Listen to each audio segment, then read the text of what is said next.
computer. Hello, everybody. This is our Pasquinelli. I want to thank you all for joining. I hope you can hear us all well. I think it's a very good agenda for today. John Howard's on, and he's going to be talking about the Open Repositories Conference, which Sun has been a sponsor of the last few years in Texas and Southampton and now in Atlanta. And I think it's a wonderful conference, and I appreciate the work Tyler Walter and John have done on this event. And I appreciate all the work that the ePrint, eSpace, and Fedora people have done contributing to this event. So I think it is one of the stellar events in the industry today, along with some of the stuff we do and iPress. I think it's still a very, very good section of what the market needs to be looking at. So we're going to go a little bit into what Sun is doing at Open Repositories and our near-term directions. And then we are going to, at this one, turn it over to John, followed by Sandra Payette and Michelle Kimpton, who have some very interesting news. I'm not going to steal their thunder, but there's been some very recent announcements that you all want to stay tuned for that they'll be talking about. And on this webinar series, it's been very successful to date. I think we have about 65 people on today, and or registered at least. And we will be having another conference call on June 3rd, focused around eSpace, and we'll be sending out information on that to everybody. And then one more webinar prior to the Sun PaySig Malta event late June. So to go over what Sun is, we've been very involved in this market in libraries for a decade and a half, really in repositories and preservation for 3 years. And what we're really trying to do is expand the knowledge base with the other communities we work with, like Fedora, DSpace, Spark International, and really try to up-level a little bit of the skill set, because this is a changing environment we're all dealing with in repositories and preservation tied to that. What Sun will be doing at Open Repositories, this will probably be our biggest presence to date. It'll be, we'll have a table booth, and around that will be architects. So I have very capable technical people in storage, in open reference architectures, talk about unified storage, and in partner engineering, and basically anything you want to talk about on cloud or storage or our systems or software tied to workflow. We'll have those people there at the table and have one-on-one meetings. We will have poster sessions on tiered open archiving from that group, which I'm a big believer in. We'll have a Fedora, Islandora reference architecture poster session. We've been working with the Fedora people very closely on that and the Google people. So that will be there. And again, we can have one-on-one discussions. We'll also be having one of the two, Microsoft and Sun as the two top vendors, so we'll be giving a half hour on Wednesday where we'll be presenting a higher level overview, if you've never dealt with Sun, about where we're going. So just for a half hour. And again, introducing two people to you. And then we'll be having a very in-depth architectural session from our two top architects, Chief Executive Raymond Clark, and a cloud architecture person on Thursday for about 4 to 5 hours. They're basically there as long as you need them. So we'll have a lot of our experts at the table, around the table. You'll see us, and we'll be around the event in force. So then the other event we have coming up is the Sun Preservation Archiving Special Interest Group PaySig. So please go ahead, check out the website. The agenda for the next meeting, June 23rd and to 26th in Malta, is up, but the new one is coming up this afternoon. So tomorrow morning you'll see the final agenda with abstracts up. Sandra Payette will be there. There's opportunity to have side meetings there. Numerous Rosetta people will be having a session there. So it's a very good group. I expect 140 people there. We'll be dealing with preservation issues, reference architectures, and basically on the page can be found via the website or going into my blog, which I use as an archiving, basically as an archive for past emails to the community. And again, at that meeting, just like Open Repositories, we will be having senior architects available who can talk to you about your overall architectural workflow and storage plan. So the one thing about the PASIG that we're really focusing on, along with Open Repository, is how do you start planning for long-term sustainability, where your architecture, your OIS architecture, your workflow, your web services are actually tied to the realities of storage and storage economics and technology long-term. So with that, I'll stop here, and I'd like to just turn it over to John Howard from Arizona State University. He's been putting a lot of work into this great conference. And John, with that, I'll turn it over to you. Great, thanks a lot, Art. Well, I'm John Howard, Program Chair, and I'll be introducing you to Open Repositories and to this year's General Conference program. I'm joined by Michelle Kimpton, Executive Director for the DSpace Foundation, and Sandy Payette, Executive Director of Fedora Commons. Michelle and Sandy are members of the Open Repository Steering Committee, as well as organizers of the user group meetings at OR09 devoted to DSpace and Fedora repository platforms, respectively.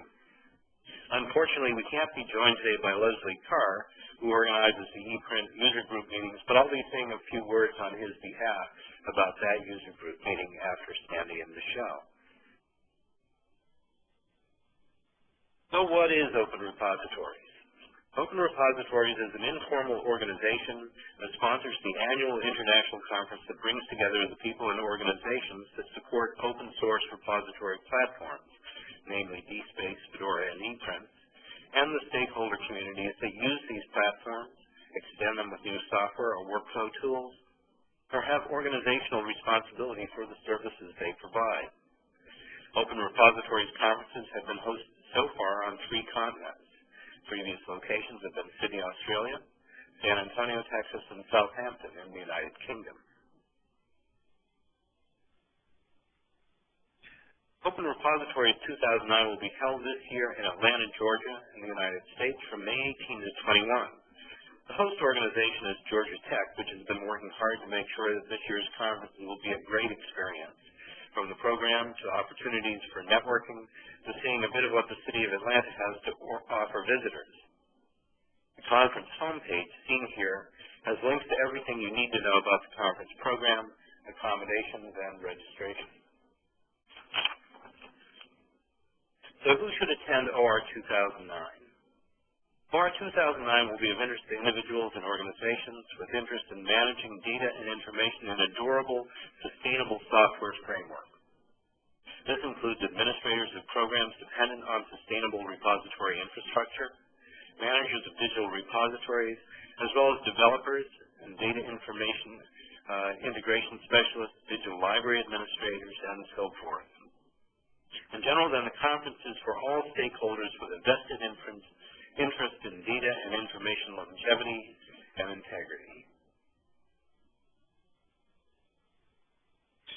OR 2009 consists of 2 days devoted to general topics of broad interest, followed by a day and a half of user group sessions devoted to the 3 repository platforms, and this year, for the first time, by 5 half-day workshops. The General Conference program covers many topics outlined in the call for papers, which is linked from the OR 2009 website. The main topics in this year's call included data repositories and infrastructure, repositories in the organization, interoperability in data networks, services, interfaces, scholarly communications, and repository use cases and studies. When I talk in a few minutes about the program we've assembled, I'm going to slice and dice things a little bit differently, identifying some of the salient topics that have emerged from the presentation proposals. I'll also say a few words about the poster program, the developer challenge, birds of the feather sessions, and the 5 exciting workshops that occur on day 4 of the conference. Michelle and Sandy will then talk about the user group programs. At the end, we'll also have time to address questions you submit during the course of the webinar. One of the hot topics in technology this year in general has been computing in the cloud, and it turns out to be the focus of several presentations and one of the workshops. What do we mean by cloud computing? Well, here are a couple definitions. Gartner Group has described cloud computing as a style of computing where massively scalable IT-related capabilities are provided as a service using Internet technologies to multiple external customers. Another definition comes from Pew, an emerging architecture in which data and applications reside in cyberspace, allowing users access via the Internet. Cloud computing opens up a new model for locating and distributing services in network space. It's an architecture rather than a set of services, and has the potential for making robust and highly scalable and secure compute services available to wider audiences and at a level that is not typically available to many repository managers. Sure to attract a lot of attention at the conference is the presentation that Michelle Kimpton and Sandy Payette will offer on DuraCloud. Sandy and Michelle will talk about the cloud computing paradigm from the general perspective of infrastructure, systems, and services. We'll distinguish cloud applications frameworks, compute services, and cloud storage. And they'll discuss the experience of the DSpace and Fedora Commons organizations in exploring how to leverage the cloud to raise open repository services to a new heavenly level that facilitates the federation of repositories as part of network cyber infrastructure. You'll hear about this more in just a few minutes. OR 2009 will offer other opportunities to explore repositories in the context of cloud computing, including presentations by Richard Rogers of Massachusetts Institute of Technology and by Dave Tarrant, Kim Brody, and Les Carr of the University of Southampton. On day 4, there's also an opportunity to drill deeper into some specifics in a workshop offered by Keith Rojecki of Sun. These will cover business requirements, standards, and best practices for architecting a repository solution that incorporates cloud computing. As to follow the workshops, there are links to sign up on the conference website. The term cyber infrastructure can also be used to identify the theme of a number of this year's presentations. Since the issuance of the so-called Atkins Report by the U.S. National Science Foundation in 2003, the term cyber infrastructure has entered the parlance of American science and technology communities, much like the expression e-science has come into use elsewhere. The definition seen here is one of many one could choose from. It's also worth noting that the term cyber infrastructure very quickly crossed boundaries from its origins in the science community and is used ubiquitously in the humanities and social sciences as well. One of this year's plenary sessions describes 2 projects funded in the major initiative sponsored by the National Science Foundation's Office of Cyber Infrastructure DataNet solicitation. We'll hear from John Kunze and Syed Choudhury as they discuss the 2 DataNet projects funded to date at the University of New Mexico and Johns Hopkins, respectively.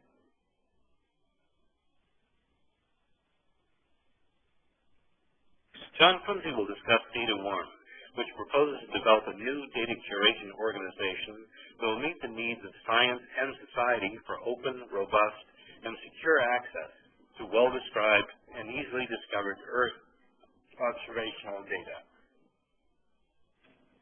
The foundation for success with Data One will consist of established partnerships among participating institutions that have multiple decades of expertise in a wide range of fields: libraries, archives, environmental observing systems and research networks, data and information management, science synthesis centers, and professional societies.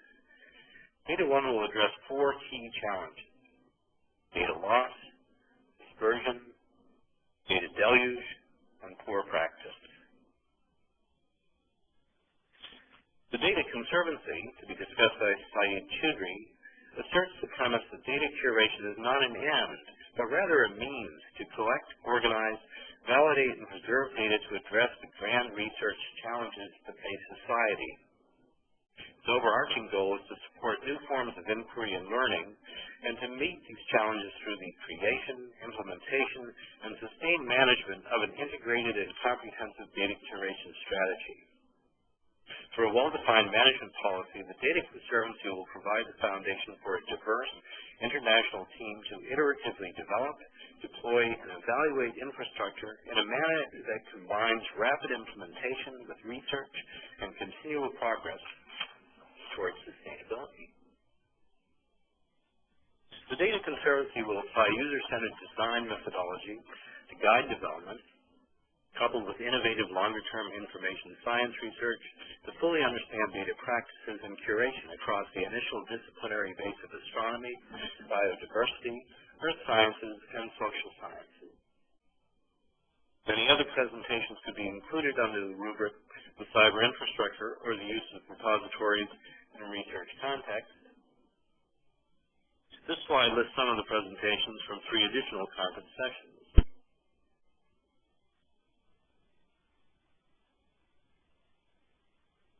Digital libraries. Well, digital libraries is admittedly a pretty broad topic. And as with the topic of cyber infrastructure, there is much offered at OR09 that could be listed here. I'm going to point out only a few areas that focus on different aspects of the digital libraries. There are several presentations on repositories that focus on managing information from specific knowledge domains.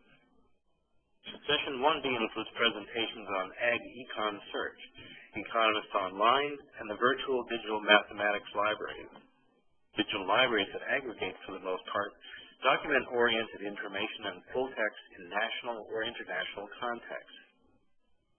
The concurrent Session 1A focuses on services for digital libraries, including a report on the International Global Registries Initiative, as well as presentations focused in the topical areas of authoritative identification and disambiguation of author names in repositories. Session 8A will include a report on Adori Jacoda, the open source application that provides services supporting the dissemination of JPEG 2000 images.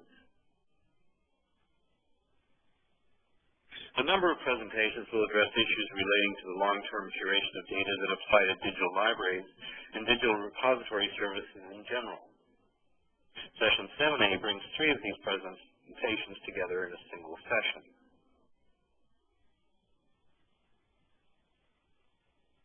Many of the other presentations in the OR 2009 General Conference cover areas where there's keen interest among repository managers and developers.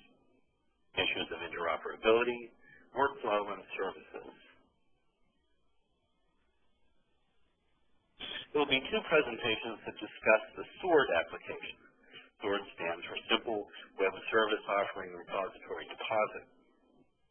Pablo Fernicolo of Microsoft Research will discuss connecting authors and repositories through SWORD, including a discussion of how SWORD can be integrated with Microsoft Office tools. Adrian Stevenson will talk about the cutting edge of SWORD, an overview of the project, its vision, and its future.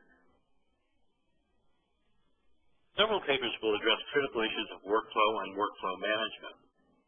Whether you're a newcomer to thinking about workflows or someone who's already got their feet wet with this multifaceted issue, the presentation entitled The My Experiment Open Repository for Scientific Workflows will give you a lot to think about.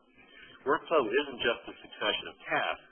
It's an intellectual process that has value in its own right, and value that can be extended in a social context like that which my experiment provides. We'll hear from Richard Cave and Russell Ullman, who will discuss the Topaz Modeling and Storage Framework and the related AMBRA Publishing Framework. They'll discuss the Topaz AMBRA architecture, including the innovative support it provides for enabling interaction of readers with authors and published content, and the open access publication PLOS1. OR 2009 will also provide opportunities to think about and discuss organizational issues, business context in which repositories operate. Plenary Session 4 will bring together leaders from the open source community to discuss strategies for innovation and sustainability. The panelists will each provide an overview of their strategic approach to open source and open repositories. Specific attention will be paid to strategies for promoting innovation, governance and organizational models, and revenue and business models. Other individual presentations cover issues such as naming, branding and marketing, and success factors for institutional repositories. One presentation, Supporting the Sharing Institution, Practical Steps Toward a More Open Teaching and Learning Culture, will think of repositories in effect as an agent in a larger process of cultural change within the higher education sector. The general conference track also features a keynote address by John Wilbanks. John is the Vice President of Science at Creative Commons, where he runs the Science Commons project. He came to Creative Commons from a fellowship at the World Wide Web Consortium and Semantic Web for Life Sciences. Previously, he founded and led the acquisition Inselico, a bioinformatics company that built semantic graph networks for use in pharmaceutical research and development. He was the first assistant director at the Berkman Center for Internet and Society at Harvard Law School, and also worked in U.S. politics as a legislative aide to U.S. Representative Pete Stark. John holds a Bachelor of Arts in Philosophy from Tulane University and studied modern letters at the Université de Paris 4, also known as La Sorbonne. John's topic at OR09 is Locks and Gears, Digital Repositories, and the Digital Commons. There's a lot more happening in the general conference track at OR2009. There are additional presentations I've not been able to highlight or mention listed in the conference program, available at the website. Birds of a Feather sessions can be organized during the conference to bring together folks to explore common interests in repository. So far, we're aware of at least 8 interest groups that would like to come together in this way. A poster session will bring an additional 38 presentations, the majority on topics of general interest, but with a number that focus specifically on the use of one of the open repository platforms. The conference is also going to host a Developer Challenge, an event inaugurated at OR 2008 in Southampton. The Open Repository Steering Committee, in cooperation with the UK's Joint Information Systems Committee, or JISC, and Microsoft, invite all developers to compete. This year, we're offering an all-expense-paid trip worth about $2,000 to the developer team that can show us the future of repositories. Be sure to read the details on the conference website and get involved at the conference. Finally, there are the workshops that are listed here. Again, check the conference website to find out which are still open for registration and how to register. All take place on Thursday afternoon, May 21st. So at this point, I'd like to turn things over to Sandy and Michelle, and we can take it from there.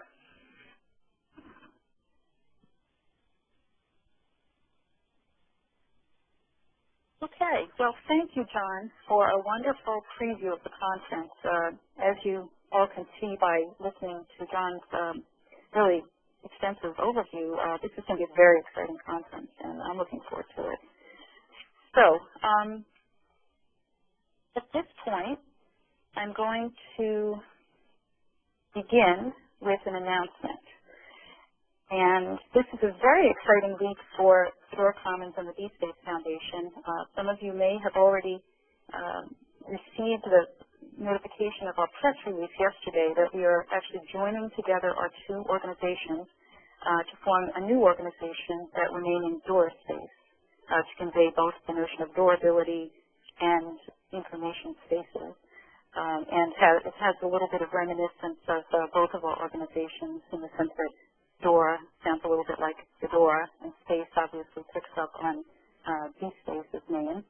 But this is a very strategic event, and I'd like to just mention a few things about it, also noting that the strategy session that John mentioned, session 4 at the plenary part of the conference, we'll discuss it more there, and we'll also discuss this more in the user group joint sessions that Michelle and I have prepared.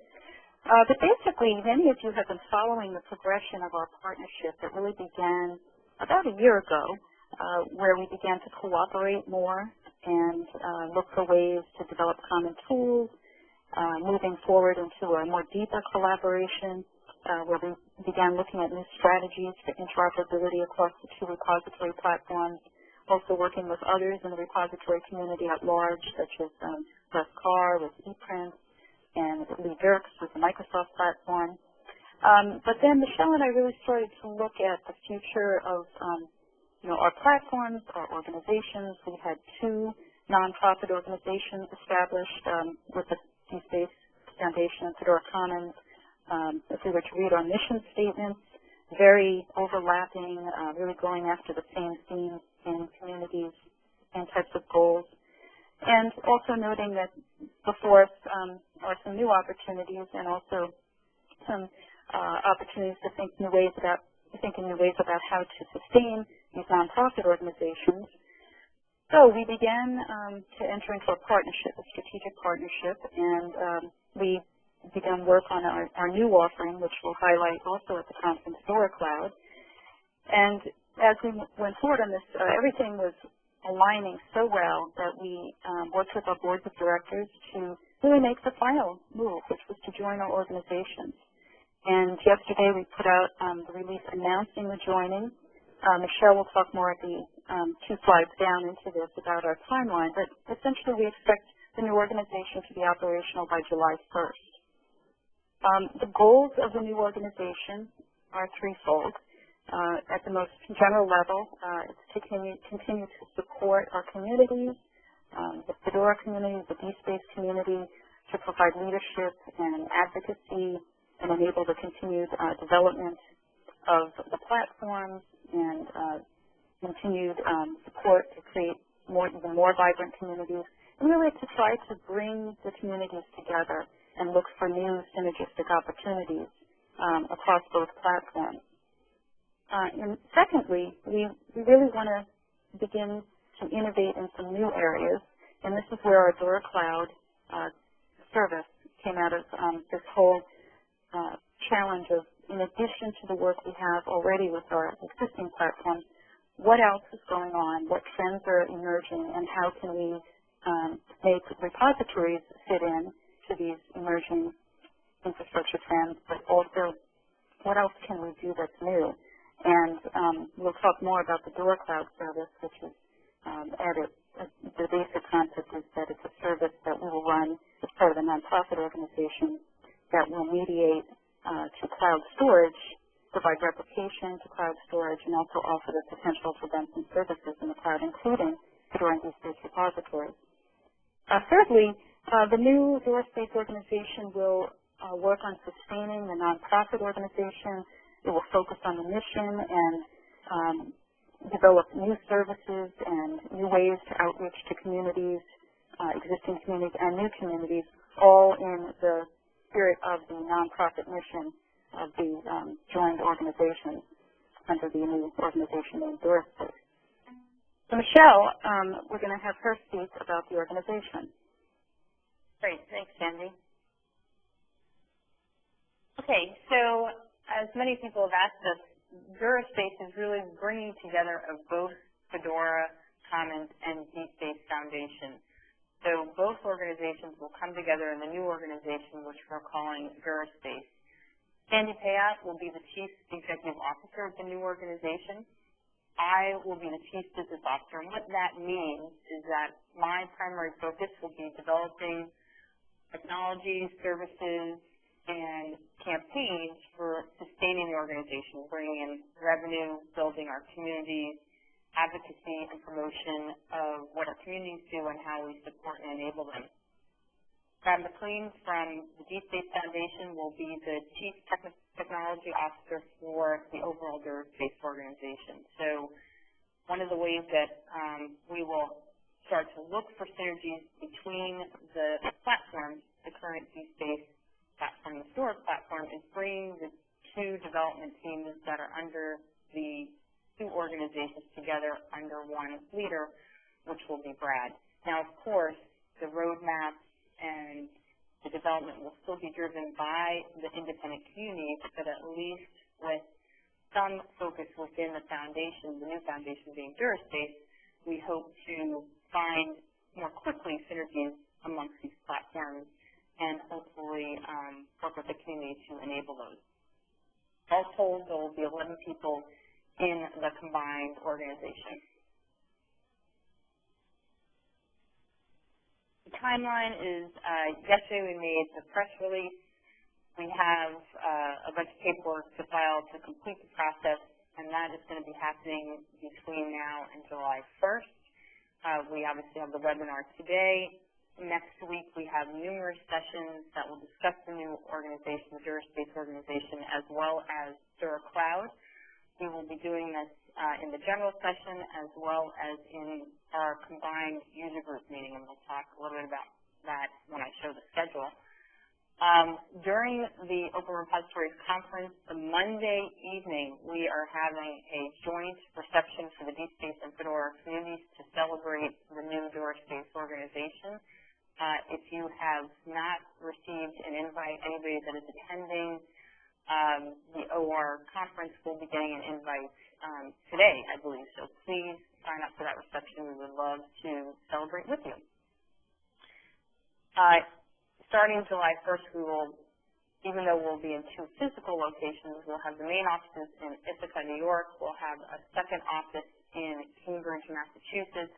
We are really a virtual organization, so the 2 groups will work together as a DuraSpace organization in their current locations, but we're truly a virtual organization in that regard.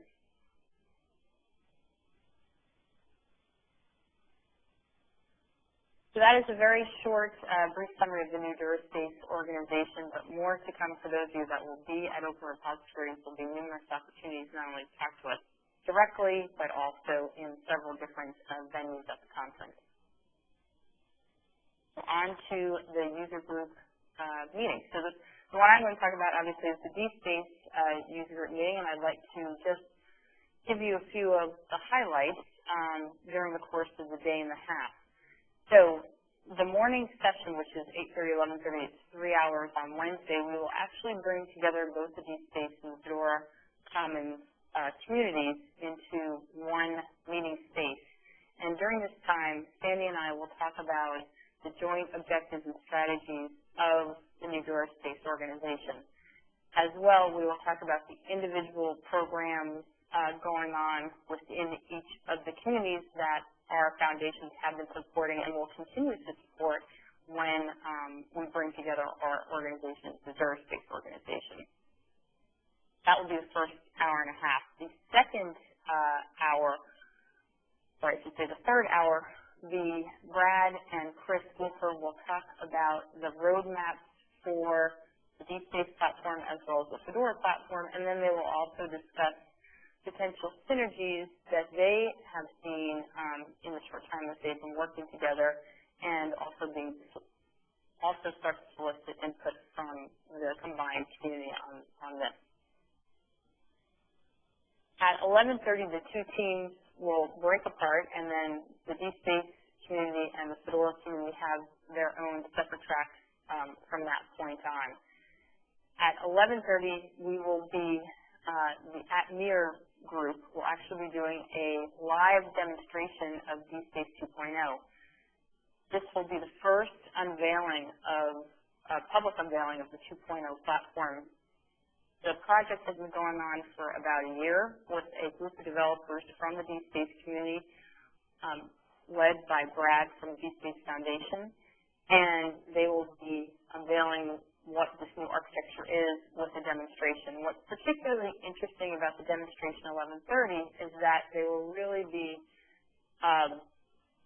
showing the differences between the DSpace 1.5 data model and the DSpace 2.0 data model. So if we take a quick peek at that on this next slide, what the difference is that the 2.0 data model allows you to develop much more complex relationships between items within the repository, and link together chapters and volumes and series in ways that were not possible with the DSpace 1X data model. So this is a very exciting development for the DSpace community, given the types of content that they typically store in the DSpace repository.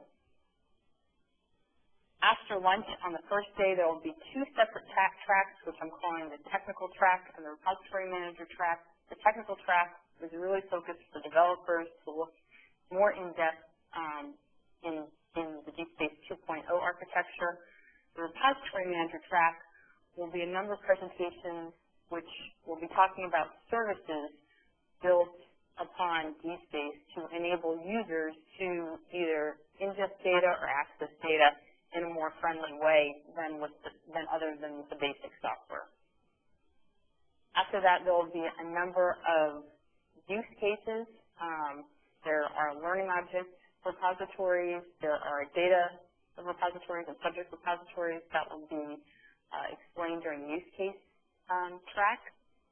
And then lastly, Scott Phillips, who's the DSpace committer, will be launching his new extension, which is a workflow management system for ETDs, and that will be, and he's calling that Vario. That will be a very exciting new extension available to the DSpace community. On the second day, which will go from 8:30 to 12, Tim Donahue, another DSpace committer, will be doing a hands-on session on how you customize with DSpace 1.5, which will include developing themes using the new user interface mannequin. And then lastly, Valerie Hollister, our DSpace Global Outreach Community Manager, will be sharing with you the results of a very large survey we did to the community, where we had over 300 respondents from the DSpace community talk about what type of DSpace installation that they had, what were their customizations, and what were their needs. And then from that survey, what the plan of action is to enable people within the community to share this information and build upon it in a social networking environment. So we're very excited about that and including all of you in that process. And that's it with the user group. I think John is up next to talk about ePrint.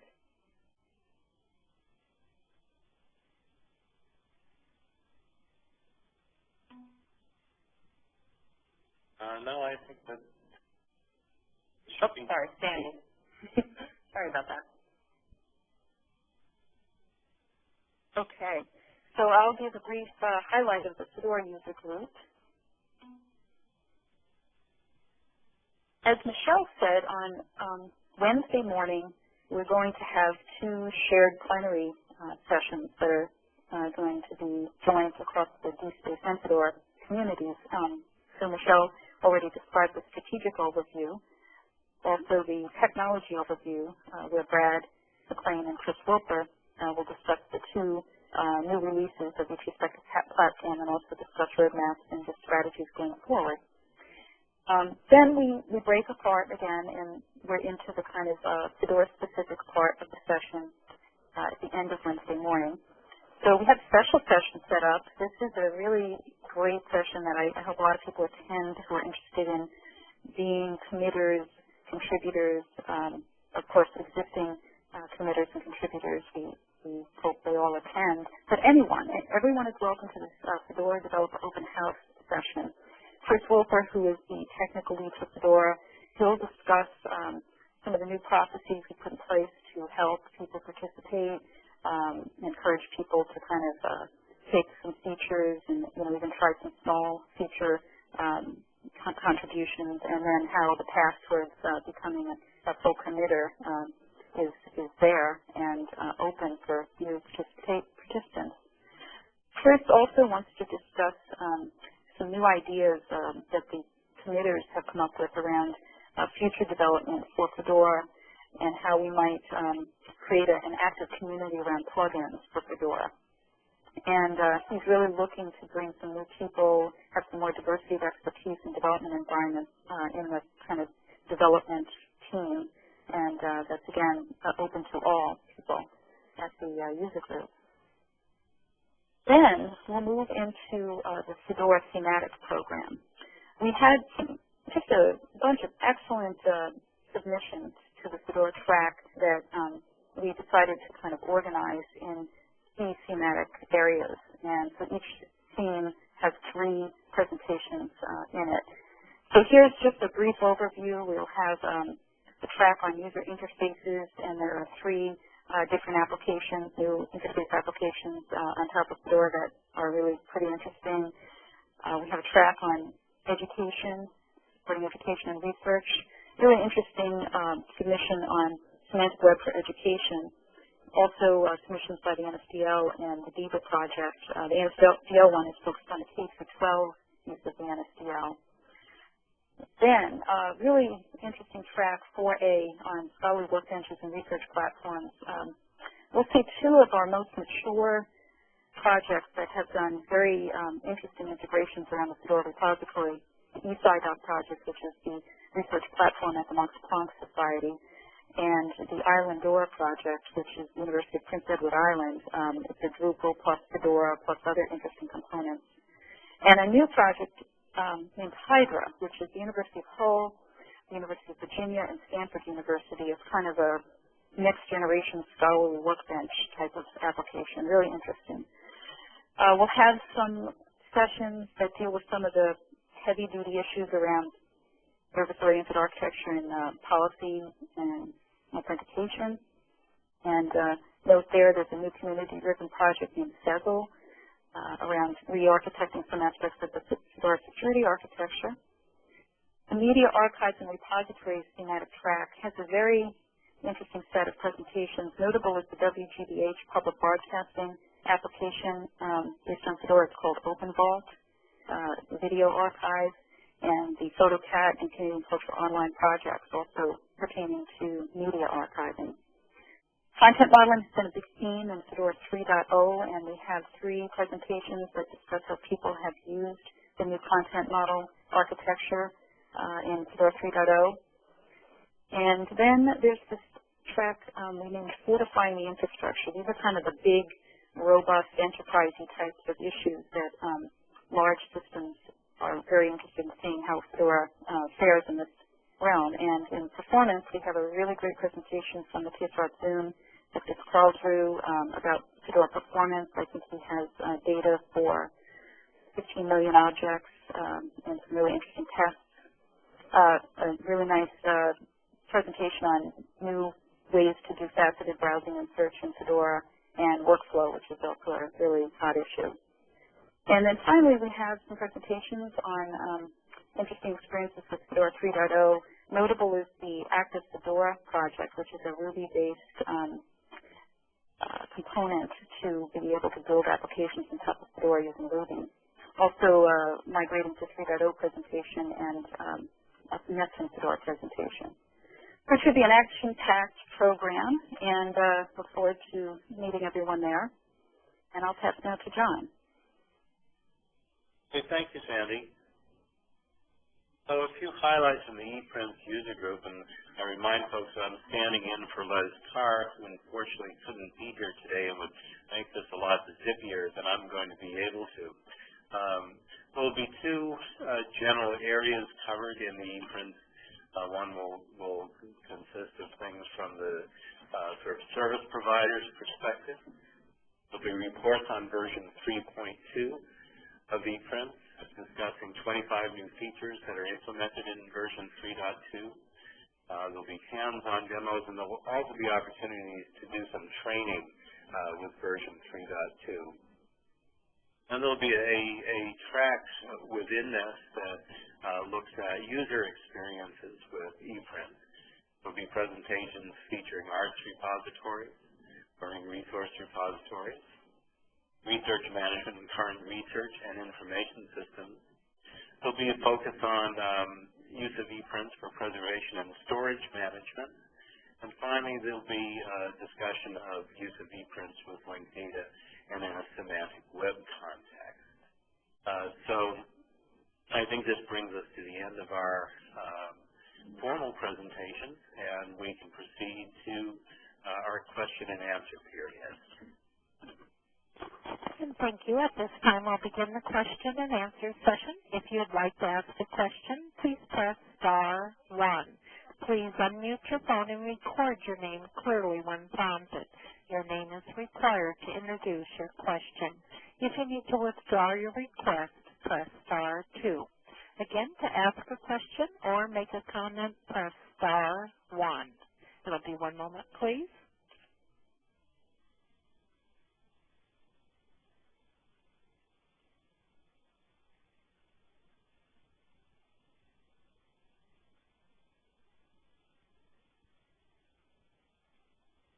And again, press star 1 if you'd like to ask a question.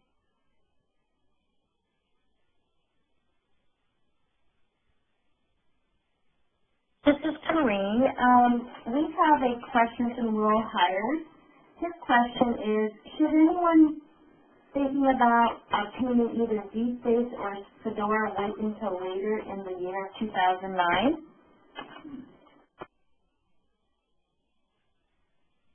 This is Sandy. I'll take the first response here, and then others can also respond. So people should definitely go and use DSpace and Fedora right now. Both platforms are we're putting out our latest releases of both.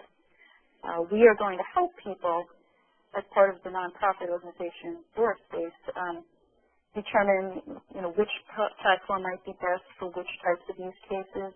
And because we also are going to look for synergies of the two platforms, that doesn't mean that the platforms won't be continuing as their own entities. We're going to be looking at bringing them together through various low-level interoperability around storage, high-level interoperability around web interfaces. But definitely these are mature products that are ready to go. So no need to wait. This is Michelle Kenton from the DSpace Foundation. I would just mirror what Sandy has said in that both platforms have vibrant communities and they will live on. They're dynamic. We're currently in the process of just released 1.5.2 for DSpace. We have 1.6 on the roadmap to release in the fall, and then we have 2.0 beyond that. I think the real opportunities for some of the synergies with the Fedora platform will be in the 2.0 architecture, and hopefully we'll be able to build some common components both at the high level and the low level that will increase interoperability and reduce redundancy within the platform. But there's no reason not to use either platform at this time.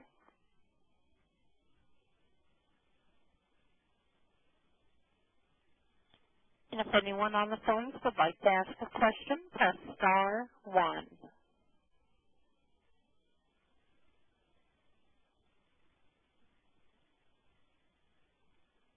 And I'm showing no questions from the phone lines. Okay, great. I wanted to here's another question. We all had another question here. Where will OR 2010 be and when?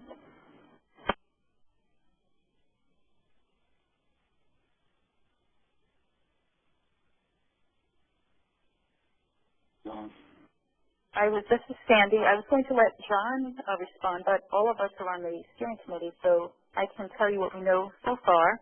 We are receiving proposals from organizations that would like to host.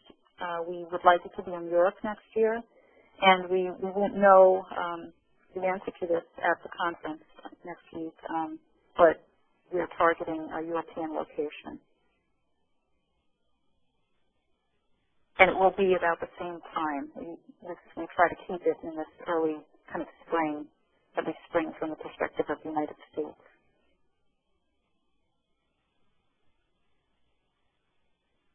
Okay, just to let everybody know that this webinar, the replay will be available and emailed to you within the next couple of days. So I know we had a couple of folks who dialed in late. No worries, you'll be able to listen to the audio and see the webinar. So please stay tuned. That will be emailed to you shortly. I don't think there are any more questions. So we'd like to thank everybody for participating today, and we will see you at our next webinar, which is scheduled for June the 3rd, and we'll be talking about DSpace. Thanks so much.